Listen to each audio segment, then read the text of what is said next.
You're watching C&M. I hear you.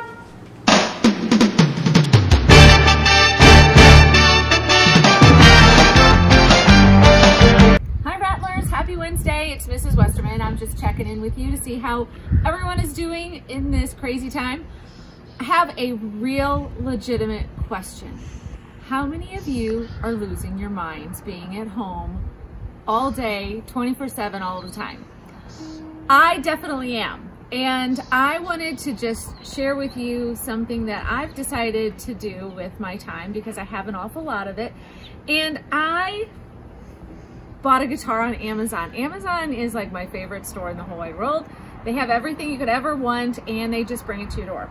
So I bought this guitar and I am going to fill my days learning how to play it. Now, I was a little hesitant to share with you my goal, but to be quite honest, I feel like you guys are going to be my accountability partners. And so hopefully, maybe the last C&M we have, maybe I could even play a song. I'm going to have to strive for that for sure. And now that I have sent it out into the universe, obviously now I have to make good on my goal. So my question for you is this: what are you doing with all of your time where you will emerge from all of this a better person? What are you learning? What are you trying? What are you practicing?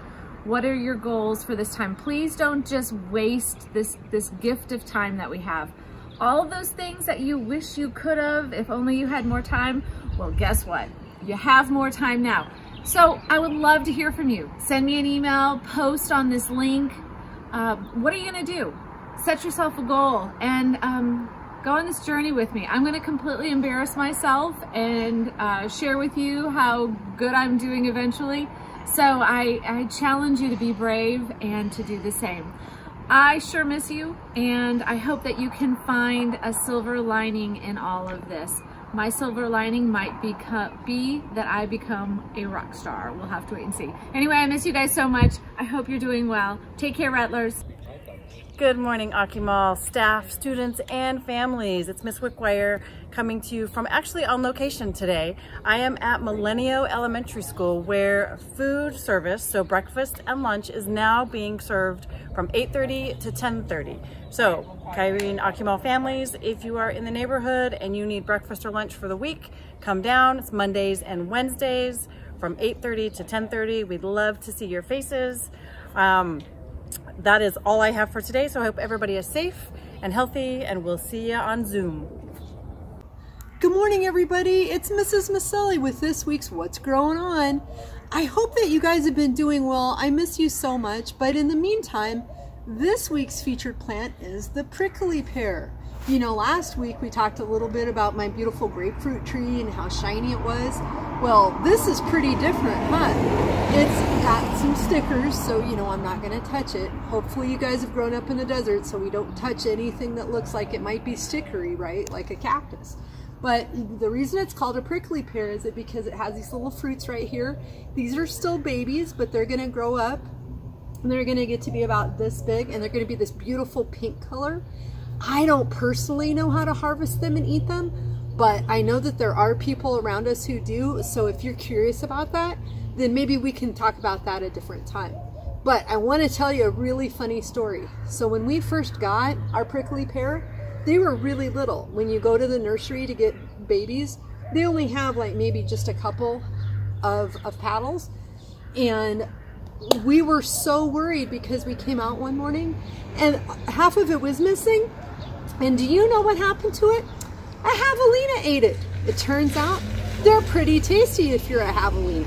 So just a word of caution that if you're gonna plant some new prickly pears at your house, really watch out for the javelinas. Until next time, take care. I'll see you soon. Hey Rattlers, it's Miss Monaco here. I just wanted to give you a little update. Our Herf Jones, that's the company that publishes our yearbook, our rep got a sample, and so I have it in my hands. She drove it over to my house and dropped it off yesterday, obviously being socially distant. But I can take a look inside and see all the amazing pages that your yearbook class worked hard to create. I know a lot of students, now that you see this, are probably like, I want one, I want one. We still have about 100, just under 150 to sell. So if you have not reserved your copy, make sure to go online to yearbookordercenter.com and order your copy today.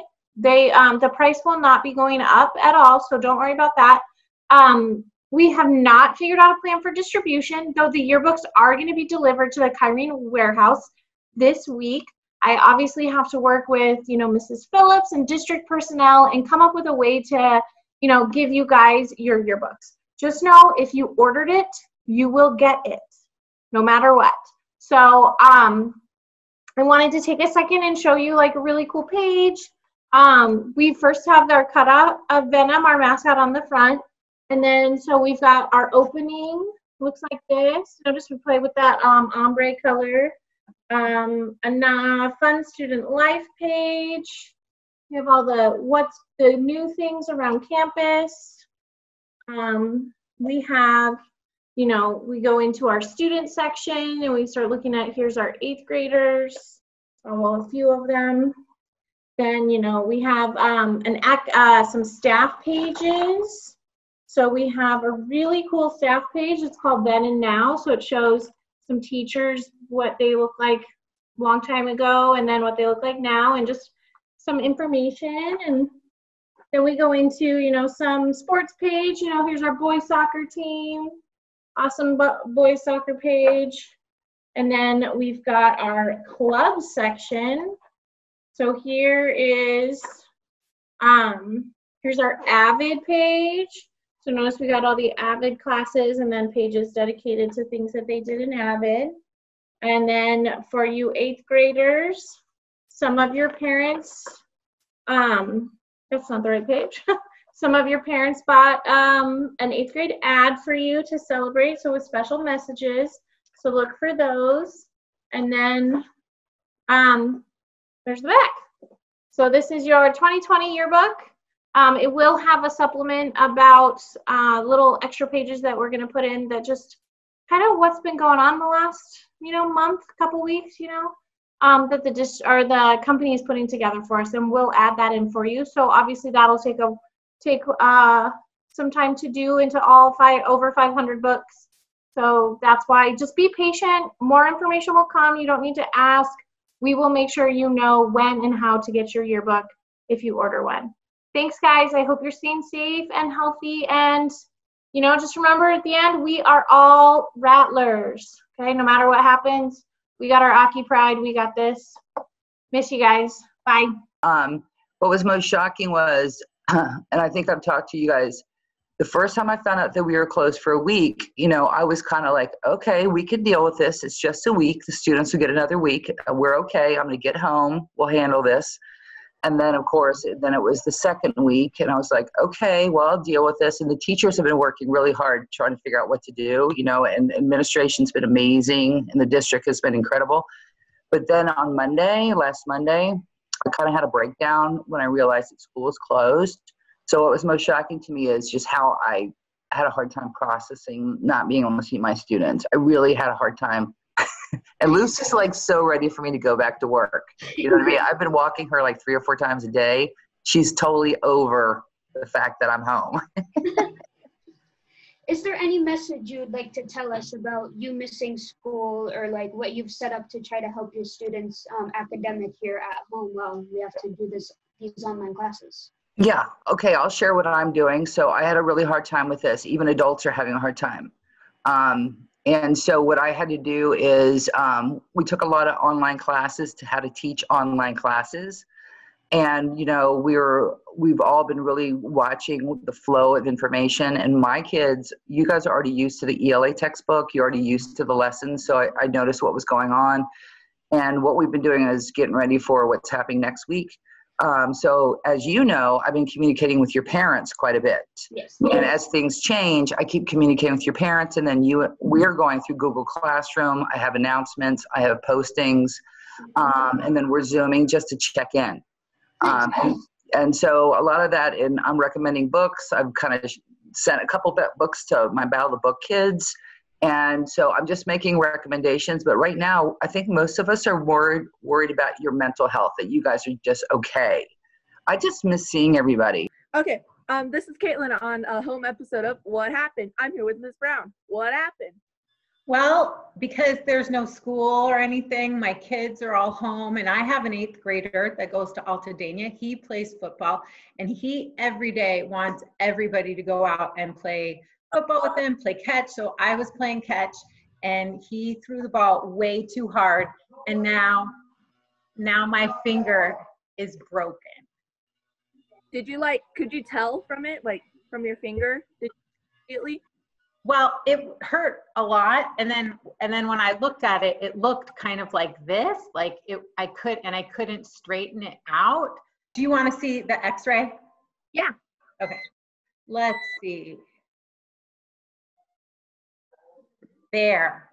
That's the X-ray, and where I circled it, you can see right here. There's a little bone fragment that came off of the end of the bone. You see that? That's where the tendon attaches that pulls your finger straight. And my tendon was attached so strong there that it pulled a little bit of bone off of there. Yeah. So did you have trouble at the hospital at all because of the coronavirus? No, actually, I went first to my doctor's website, and they have video conferences. So I just made an appointment first thing the next morning, and I put my finger up to the camera, and he looked at it and said, it looks like you need to get x-rays. So he wrote an order. I went later in the day and got x-rays. When I went, they wouldn't let you wait in the waiting room. They took my information and said, go wait in your car and we'll call you when you can come in. So, and then when I knew it was broken, I went to see a hand specialist, and I called them in the morning and said, when can I come in? And they said, well, do you want to come in today? And I'm like, sure, what time? And they said, oh, anytime, just come in anytime before 11:30, because nobody was going to see hand specialists that day. This is Caitlin signing out from Utah. Yay. Bye. Hi Rattlers, it's Miss Len again for another quick yoga minute, and we're gonna focus on our shoulders today. So go ahead and join me on your mat, on the ground, wherever you're at. Just get comfortable here. Sit up nice and tall. Take a deep breath in through the nose. Exhaling through the nose.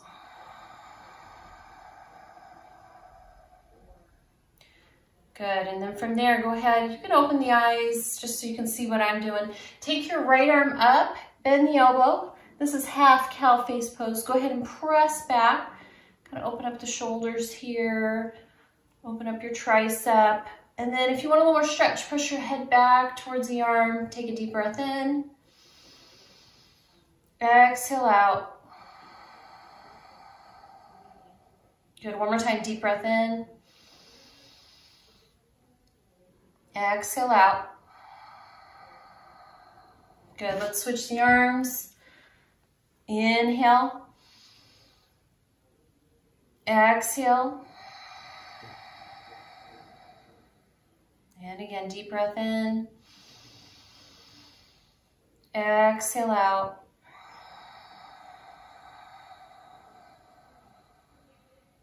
Good, take the arms all the way forward. We're going to take that right arm underneath the left. Wrap your arms.